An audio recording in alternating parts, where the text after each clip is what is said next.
REET final cut off का इंतजार आप पुराने स्टूडेंट्स को ही नहीं वरन नए स्टूडेंट्स को भी इंतजार है कि कट ऑफ क्या रहेगी, तो उनको अपने तैयारी किस लेवल की करनी है उसका थोड़ा सा आइडिया उनको लगे, इसके लिए ज़रूरी है कट ऑफ का जल्दी से आ जाना।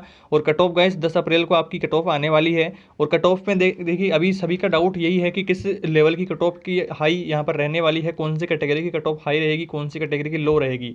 अभी देखिए डाउट्स आपके काफ़ी हैं और अदर चैनल्स जो हैं कोई भी सब अपने अपने आइडियाज़ यहाँ पर लगाते हैं, ऐसा नहीं है कि उसका उसी का यहाँ पर कंफर्मेशन किसी का रहेगा। तो इस वीडियो में गाइस थोड़ा सा हम डिस्कस कर लेंगे। तो यहाँ पर देखिए इस बार जो है टीएसपी एरिया के लोगों ने ज़्यादा यहाँ पर फर्जीवाड़ा किया है, काफ़ी सारी फर्जी डिग्रियों की आपने पेपर कटिंग देखी होगी। काफ़ी लोग ऐसे हैं जो फर्जी डिग्रियाँ बना लेते हैं, विकलांग कोटे से भी काफ़ी हैं। बट इसका ये मतलब नहीं है कि बाकी कैटेगरीज की कट ऑफ भी यहाँ पर डाउन रहेगी। अब देखिए जनरल की कट ऑफ काफ़ी हाई रहने वाली है, क्योंकि अदर कैटेगरीज के जो लोग हैं वो जनरल क्वालिफाइड करेंगे तो जनरल में उनको सीट दे दी जाएगी। तो जाहिर सी बात है कि जनरल की कट ऑफ जो है काफ़ी हाई यहाँ पर 135 प्लस ही उसकी कट ऑफ रहने वाली है। फर्जीवाड़े की एक पेपर कटिंग आप यहाँ पर देख पा रहे हैं कि डिग्री का फर्जीवाड़ा एक ही साल में रेगुलर रहते हुए करली ग्रेजुएशन और बीएसटीसी डीवी में भी नाम जांच में भी पकड़े नहीं गए। थोड़ा सा मैं इसको जूम करके आपको दिखा देता हूँ यहाँ पर। तो रीट लेवल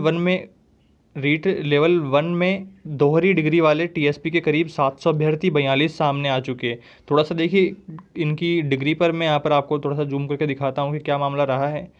पहला मामला है जिगर पुत्र महिपाल पाटीदार का। तो डॉक्यूमेंट वेरिफिकेशन की चयन सूची में 1411 नंबर पर नाम है। डॉक्यूमेंट वेरिफिकेशन हो चुका है, इसे विभाग ने अप्रूव्ड भी कर दिया है। जबकि जिगर की डिग्रियों की हकीकत यह है कि उसने 2017 में उच्च शिक्षा यानी कि 12th पास करी, जिसने 71.80% अंक हासिल किए। वहीं शहर के एक निजी कॉलेज से जिगर ने बीएससी में प्रवेश लिया। 2020 में जिगर ने बीएससी थर्ड ईयर पास कर ली।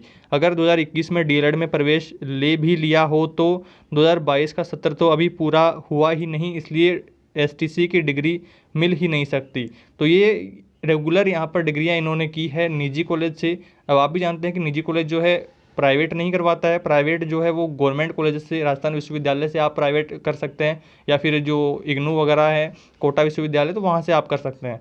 अब देखिए दूसरे कैंडिडेट पर हम यहाँ पर चलते हैं।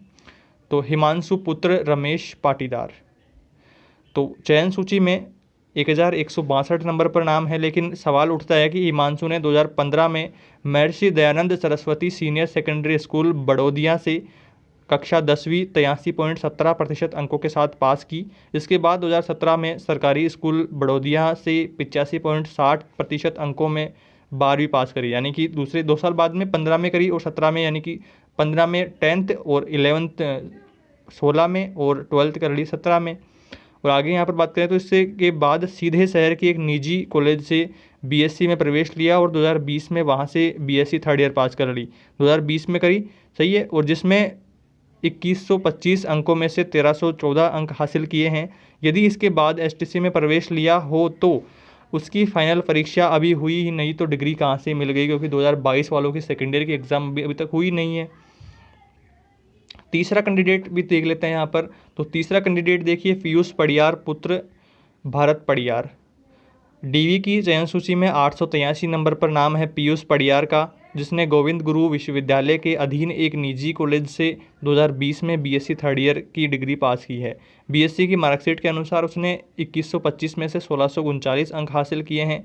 इससे पहले 2017 में 12वीं पास की। और इसमें ऐसे में पीयूष की एसटीसी की डिग्री फर्जी होने पर इसलिए सवाल उठ रहे हैं क्योंकि एसटीसी के फाइनल परीक्षा अभी हुई नहीं है। तो देखिए 2020 में इन्होंने फाइनल पास आउट की, तो जाहिर सी बात है कि 21 में बीएसटीसी में सिलेक्शन लिया होगा, 21 में लिया है और 22 तो अभी चल ही रही है, यानी कि सेकेंड ईयर वालों की एग्ज़ाम तो अभी कंडक्ट हुई नहीं है। तो फिर इनकी डिग्री जो है, इनकी डिप्लोमा जो है कंप्लीट कैसे यहाँ पर हो गया। तो गाइस इस तरह से आपको मैंने बता दिया था कि बीएससी के साथ आप बीएसटीसी कर रहे हैं या फिर बीएसटीसी के साथ आप बीए वगैरह कोई भी डिग्री कर रहे हैं तो किस प्रकार से करनी है। आपको ध्यान रखना है अगर आप बीएसटीसी कर रहे हैं तो बीएसटीसी जो है रेगुलर होती है। तो रेगुलर अगर आप कोई डिग्री डिप्लोमा कर रहे हैं तो उसके साथ आपको प्राइवेट ये करना है, तो ध्यान रखना है आपको कि प्राइवेट करना है। यहाँ पर इन्होंने गलतियाँ क्या की है कि इन्होंने निजी कॉलेज से किया है, जो कि रेगुलर यहाँ पर होता है। तो निजी कॉलेज में वैसे भी पैसे दे देकर के काम निकाल लेते हैं, तो जाना मामना कुछ काम होता नहीं है। तो आपको क्या करना है गाइज, अगर आप इस तरह से कर रहे हैं तो आपको जो है बीएसटीसी अगर आप कर रहे हैं या फिर बीएड कर रहे हैं तो आपको कोशिश करनी है, अगर आप साथ में डिग्री वाला जो कोर्स कर रहे हैं बीए बीएससी या बीकॉम कुछ भी, तो आपको वो प्राइवेट करना है। प्राइवेट आप कहाँ से करेंगे, राजस्थान कॉलेज से, या फिर आप कर सकते हैं कोटा विश्वविद्यालय, इनसे आपको करना है ताकि कोई भी आपकी इस तरह की कोई समस्या का आपको सामना ना करना पड़े। और थोड़ा सा मैं यहाँ पर आपको जूम करके यहाँ पर दिखा देते हैं कि क्या अपडेट यहाँ पर रही है।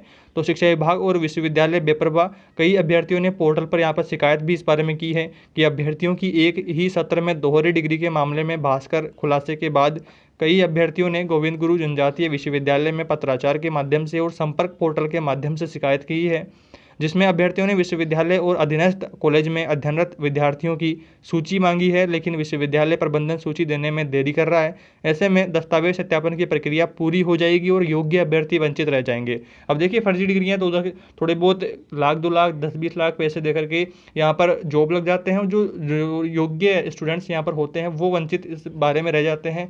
और आप भी जानते हैं कि कितना दुख होता है जब हम पूरे वहाँ पर लेवल पर होते हैं और कोई और जो योग्य भी नहीं है और फिर वो वहाँ पर जॉब ले लेता है, तो ये काफ़ी दुख की यहाँ पर बात है। तो यहाँ पर गाइस अपडेट यही थी इस बारे में, तो आपको यहाँ पर ध्यान रखना है। अब देखना ये है कि कट ऑफ क्या रहेगी और क्या ये सारे जो स्टूडेंट्स जो फर्जीवाड़ा यहाँ पर कर रहे हैं, क्या सभी का यहाँ पर खुलासा हो पाएगा, या कोई ऐसा स्टूडेंट भी यहाँ पर रहेगा जिसका खुलासा यहाँ पर नहीं होगा और जो पैसे दे करके जॉब यहाँ पर लग जाएगा। क्योंकि आप भी जानते हैं कि लेवल 2 में काफ़ी बड़ी मात्रा में यहाँ पर धांधली हुई थी, पैसे दे करके काफ़ी सारे पेपर लीक यहाँ पर हुए थे। तो ऐसा नहीं है कि लेवल 1 को हम ऐसा मान ले कि यहाँ पर पेपर लीक नहीं हुआ था। आपके इस बारे में क्या विचार है गाइस, कमेंट में आपको जरूर बताना है। और चैनल पर नए हैं तो सब्सक्राइब करके बेल आइकन जरूर प्रेस कर दें। जैसे एक फाइनल कट ऑफ जारी होगी हम उस पर भी डिटेल में डिस्कस करेंगे, और अगली रणनीति आपकी क्या होनी चाहिए उसको लेकर भी हम टाइम टू टाइम डिस्कस करते रहेंगे। तो चैनल को सब्सक्राइब जरूर कर लें। चलिए जल्दी मिलते हैं एक नई वीडियो में नई अपडेट के साथ।